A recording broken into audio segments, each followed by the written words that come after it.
பகலில் சில நேரங்களில் நிலவினை நம்மால் எப்படி பார்க்க முடிகிறது என்று எப்போதாவது யோசித்துள்ளீர்களா?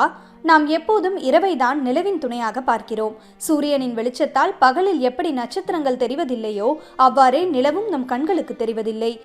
சூரியனின் கதிர்கள் நமது வளிமண்டலத்தில் உள்ள வாயு மூலக்கூறுகள் மீது படும்போது அவை ஒளியை குறுகிய அலைநீள பகுதியில் சிதறடிக்கின்றன. இந்த குறுகிய அலைநீள பகுதிதான் நீல நிறம். இதன் காரணமாகவே நமக்கு வானம் நீல நிறமாக தெரிகிறது. இதில் சூரியனிலிருந்து வெளிப்படும் கதிர்வீச்சுகள் தொலைவில் உள்ள நட்சத்திரங்களின் மங்கலான ஒளியை மூழ்கடித்து விடுகிறது.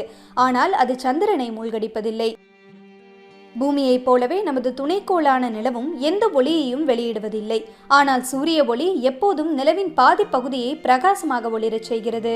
நிலவானது பிற கோள்கள் நட்சத்திரங்களை விட நமக்கு மிக அருகில் இருப்பதால் சூரிய ஒளியை அதிக அளவில் பிரதிபலிக்கிறது. இந்த காரணத்தினால்தான் பகல் நேரத்திலும் கூட நிலவை நம்மால் பெரும்பாலும் பார்க்க முடியும்.